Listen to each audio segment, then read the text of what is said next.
We're going to stay right here because we got too much to do, and we got the great man on the line. We go to Churchill Downs, and under the fabled Twin Spires is John Asher. Good morning.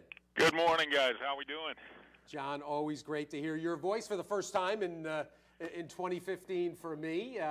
As always, here we are getting closer and closer. The Derby countdown clock, the Oaks countdown clock. And what better way to kick off a conversation than with the Sunday of Pool 3 of the Future Wager and the only pool for the Oaks Wager.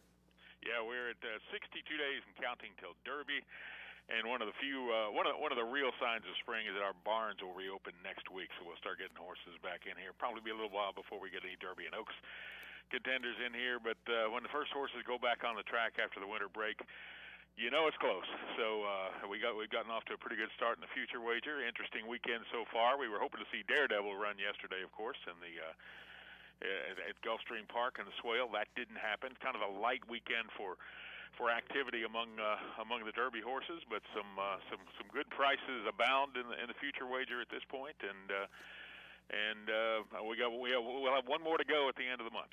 Hey, John, I want to ask you, we were going to watch the Battaglia a little earlier in the show. We didn't get a chance to do it, so if the guys in the control room can just cue up that stretch run, we'll take a look at it. The Battaglia last night was interesting because of the Great War. And the Great War in here is going to wind up finishing a very disappointing 10th in a field of 10 as the 30-cent to $1 favorite, the upset winner of the number 3, Royal Sun. And I bring this up because I'm with you. I thought the Great War was pretty good, and I bring that up because I looked at the Louisville Courier-Journal media poll this morning. You had the Great War at number 9 on your list, and I'm wondering if that was prior to the race. Did the deadline come up before this event or after? That was about 5 p.m. There you go. Yeah. We had to go. We had to go well before the race was run in that particular instance, and you know that's a risky run on those. But yeah, that's disappointing. I haven't really kind of heard any comment as to what might have happened. I think everybody was thinking Wesley Ward had probably wisely, taken a spot there. You've got a horse that runs well on the synthetic track, and to run him on into the Spiral Stakes and get some points and head on to the Derby. But I really liked him last fall, and I thought he would. It's proven again. I remember years ago when Charlie Whittingham said when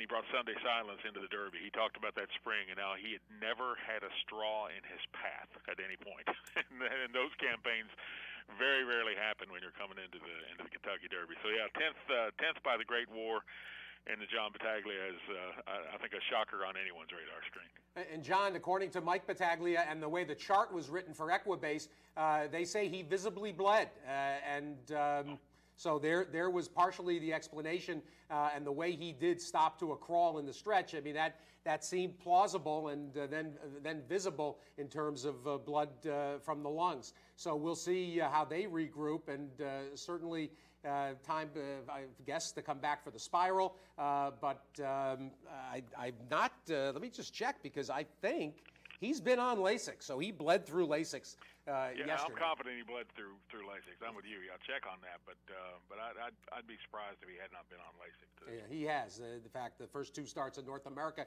Give us a few other thoughts, though, John, as you look up and down this list, because there does appear to be plenty of value. And on the Oaks front, given how few fillies have really emerged and made it interesting, I mean, it's been really kind of shocking. We've got so many fast boys that have already proven their credentials with triple-digit Beyer figs and so forth, and yet week after week we keep waiting for a filly to step up, and it just hasn't happened. Yeah, I was really interested in the Pool 2 play in the Derby wager, because I think Mike Battaglia made the morning line. I think he made the all others even money in there, and ended up at 5-2. There was a lot of action spread around, and that one just stunned me. I thought he was the all others was sure to be 4-5 or even money in there, but didn't happen. And in this pool, I think one of the things that's really intriguing about this year is the number of horses and major contenders that have not raced to this point. I mean, there are obvious reasons for horses like American Pharoah and Texas Red, and you're excited to see those horses come back. But Todd Pletcher has taken a slow approach with Carpe Diem, who's number one on my pool in my poll yesterday when I sent it in about 5 p.m. And also Ocho Ocho Ocho, who comes back this weekend. So we've got some horses we haven't seen yet, very lightly raced horses. You've got horses like Kozan, who's trying to break, of course, the great Derby rule, the Apollo rule, a horse that did not run as a 2-year-old but won the Kentucky Derby. The last one was Apollo. 1882 was his year. Kozan, one would think Todd Pletcher trying to get him in position to do that this year. So yeah, there are a lot of horses spread around and a lot of action spread around. I don't know yet, and I'd love to hear some thoughts from you guys on how to assess International Star in those races at Fairgrounds. I mean, he was a solid horse last fall and emerged with those two big wins. And maybe he's taking that step forward. Maybe it's the competition. I don't know. But there are lots of possibilities, lots of intriguing prospects in there, and I think that makes this pool fun. And we had a very good pool in terms of the money played in the Derby Oaks and in the Derby wager last time, more than 400,000. And I think that. Those exciting prospects at prices are the reason for that. I just didn't think last year's future pool was really a very good pool, but this year's pool is. Who intrigues you guys to this point? Well, you mentioned International Star, and certainly International Star, when you look at where he is right now, 21-1 going into today, and War Story, he and War Story are basically have been inseparable in the LeCompte and the Risen Star, and yet you get 35-1 on War Story if you want to go in that direction. And so that, to me, is interesting. And I want to say that Firing Line, here's the horse that has been the closest to Dortmund. Dortmund's 9 and Firing Line's 35. It's ridiculous. I'm with both of you on that one. Right? Firing Line, to me, is the most intriguing horse. If you're looking for true value, Firing Line is the most intriguing horse in the entire pool, just because of that. I mean, right there with Dortmund both times. And I'm a believer in Dortmund. I saw him race last fall here at Churchill. Both of his races since then have been terrific. And you look at that body and you look at what he's accomplishing so far, and you think there's so many things down the road. But Firing Line has been terrific, and that's one of the joys of the pari-mutuel future wager. You do get those situations, we mentioned Mike Battaglia a couple of times. I will say this about Mike Battaglia, and the years that I've known him, I've never seen anybody better at spotting an overlay than Mike. And maybe it's all these years of doing the morning line, but he's a guy that can spot a value and often just go to the window to wager on a value and come home with a lot of extra cash. And to me, he is Firing Line is the biggest overlay in his future wager at this point. Far Right. I talked about Far Right earlier in the show, coming out of the Southwest. He's 31-1, so that's intriguing to me as well. Yeah, and the love continues at 29-1. But I think for a horse that's coming off a win in the Sam F. Davis, I know it was impressive, but Ocean Knight has had a lot of love in the last two pools. I'm intrigued too by the affection among the bettors for Far From Over, who obviously had the huge race in the Withers. He's sitting there at 11-1 right now. And to me, that's an underlay. But he's a horse that I can't wait to see run next time out. The Great War ended the day, by the way, guys, at 52-1. I'm sure you looked over the odds. So that's just back to the Great War for just a second. I mean, clearly it was a serious bleeding incident. You don't know if he comes back for the spiral next time out. I will try to make some calls today. I will try to reach Wesley and see if there's if he calls off the spiral. One of the rules for our future wagers, if we can determine that a horse will not run in the Kentucky Derby because of an injury or an ailment, we will stop wagering on them immediately. I wouldn't think that'd be the case by this horse, but we're certainly doing our due diligence this morning to try and reach Wesley and see what's going on. Well, and I'll give you one more, John, as we wrap up. Lord Nelson is 38-1 for John Fort's Peachtree Stable, and I can tell you that every report from California just is raved about him out of the San Vicente. And for those that think that he's going to be distance challenged, this could be your opportunity before he proves that he's not going to be distance challenged. 38-1 on Lord Nelson. Yeah, his one bad race was here at Churchill last fall, and that's and Bob Baffert has always said that he just got out of the gate poorly. He really didn't have a chance in there. So if you're a believer in Lord Nelson, and his races, save for the race in the Kentucky Jockey Club, have all been wonderful races. That's a great price, and again, the joy of the future wager. Looking over at the Oaks wager real quickly, Bird on the Wire has taken a lot of support, but I'm a Chatterbox has been the real talking horse this spring. Obviously, Take Charge Brandy's the reigning champion, and she's won 4 in a row in an amazing run for Wayne Lucas. But I'm a Chatterbox, moves over to the barn of Larry Jones, reels off back-to-back wins, and just super impressive in both of them, 2 distinctly different styles. She's 8-1 right now, and the second individual choice in the Oaks wager. Well, and I think certainly if you want to look at the Oaks, for me, Forever Unbridled, over 30-1, daughter of an Oaks winner and sister of a horse that's proven when to talk about Unbridled Forever last year for Mr. Fipke and Dallas Stewart. And it's just about time for Dallas Stewart to win another big Grade 1. He does it on a schedule, and this might be the spot. Well, this filly's mother was the longest-priced winner in the history of the Kentucky Oaks, Lemons Forever, and I bought in on the sister last year. She got some of my future wager money. There's no way I'm going to leave the little sister alone this year. She's going to get some backing from me, too. Well, it is always a pleasure to hear the voice of John Asher, the Vice President of Communications at Churchill Downs. And John, the future wager, doing what it's supposed to do. He's got us talking Derby 364 days a year. That's a great thing. And don't forget, the future wager does close at 6 p.m. Eastern today, the Derby future.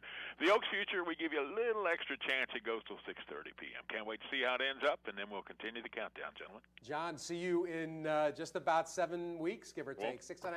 Won't be long. Can't wait. It's coming in a hurry, and I can't wait for it to get here. Have a great Sunday, guys. John Asher, everybody, one of the great men in racing administration anywhere, and we're going to stay right here because standing by is a longtime friend of John Asher's.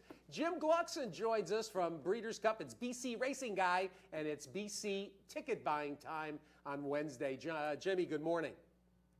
Thank you, Steve, and thank you, Seth. John Asher's a tough act to follow. Thanks for having me. Well, we wanted to get to you. We needed to talk to you because certainly these tickets are going to be at a premium. There's people that go to the Breeders' Cup every year, Jim. Talk about what is involved coming up on Wednesday when the general public can acquire Breeders' Cup tickets for Keeneland. Thanks, Steve. This Wednesday at 12 noon, tickets are going to go on sale to the public. And the best way for the public or everyone to buy their tickets this year is to go to breederscup.com. Go to the Breeders' Cup website, and all the ticket information will be right there for you. That is the best way to go and start purchasing your tickets. The second option is to call the Breeders' Cup Ticket Call Center, which is area code 877-TICS-4-CUP. That would be 877-849-4287. But we encourage everyone to use the website first because tickets will be in very high demand for this Breeders' Cup. This is the first time we've ever gone this early, usually 3 months early, to sell tickets. So there will be a lot of people trying to call in to the call center, but please use the website as your first option. There is a limit on 6 tickets per person for selection, so you should be aware of that as a maximum of 6 per person. For selection on tickets when you do go online to purchase starting Wednesday. So that's just the basic overview on the event. Jim, how many actual tickets, how many seats will be available within the confines of the Oval as opposed to the Meadow and some of the down by the sales pavilion and some of the non-racetrack adjacent seating, but how many tickets are actually physically available? Well, we're planning for 32,000 people for physically to be inside the area for a view of the races. There are other locations, obviously, as you mentioned, the Meadow and the Hill, but we're looking at approximately 32,000 with a view of the races inside the area that you're discussing at the track, Steve. All of the tickets for general admission, and we put up 50% of the seats, tickets are available to the public. they're all advanced sale, including general admission, so there is no walk-up sales, and I think everyone should be aware of that. But Breeders' Cup and Keeneland have spending $5 million in investing in creating 10,000 more seats for this event at some very classy locations in and around the racetrack. Well, and some of those classy locations could include a dining room at Churchill, frankly, but the Jim, 16,000 seats actually is even more than I would have expected. So as many as 16,000 seats within the circle of the racetrack will be available on Wednesday for the general public. 24,000 seats total will be available 24. to the public. Right, 24,000 will be available to the public on Wednesday. That is correct. Outstanding. And then there's the far-flung options, which frankly are probably going to prove pretty popular from what we're already hearing, particularly from those in and around Lexington, that tailgate and spend time in the fall and in the spring at Keeneland. There's no question between the options, being at the Meadow and the Hill and the Entertainment Center. There's various ways to experience this event. I think as we are organizing this Breeders' Cup, the idea is not to stuff too many people to create a large attendance, so as to have people not enjoy not have a good experience when there are too many people stuffed into the racetrack. That's not what Breeders' Cup wants. That's not what Keeneland wants either. So we think that at this number, we have everyone having a good experience who will be attending the 2 days on October 30, October 31 at Keeneland. In terms of communication and in terms of interaction, easiest ways for people, again, to understand the options available at the Breeders' Cup website? Absolutely. You have a general admission. We have group sales available as a pricing key. We are selling general admission for $40 on Friday and $60 on Saturday. It's right there up on the website, just so everyone's aware. And I think that all the options are laid out for everyone coming in to the event. We're just 242 days away. So there's just been a lot of attention, Steve, as you pointed out, a lot of excitement for this. So we're very pleased. Also, we're having a number of shuttle systems taking people to Keeneland from locations where people can park their cars and then go over to the track as well. I would also like to mention that we have a big festival of number of events in and around Lexington. Kentucky One Health is sponsoring the Breeders' Cup Week Festival events between the Sunday the 26th and right on through the following Saturday. So there's going to be a number of things for people to do for coming in from out of town. Outstanding. And I also noted this week that West Point signed on as the title sponsor for the BC Betting Challenge. How about that? That's great to announce that with Terry Finley and West Point Thoroughbreds are going to be our title sponsor. Where we expect a purse of approximately $800,000 this year for the betting challenge at Keeneland and at our satellite locations. And also, as a partner, West Point has stepped up and is also taking the opportunity to sponsor a number of our qualifying events throughout the year, including at Saratoga, a Breeders' Cup Betting Challenge qualifier, August 12th and 13th. So we very much salute West Point and their commitment to not only to racing and the Breeders' Cup, which they've been active participants, but now as the presenting sponsor of the Breeders' Cup Betting Challenge.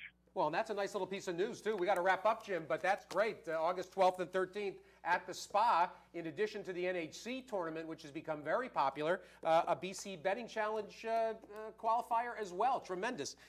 Jimmy, we appreciate it, and I know Craig Fravel's going to join me Tuesday on the radio for more details and a further discussion of the Breeders' Cup at Keeneland. It's going to be very special, of course. Everything associated with Keeneland is special, so this will be no exception. And Jimmy, we appreciate it. Steve, thanks very much for having me. Always great. And Jim Gluckson,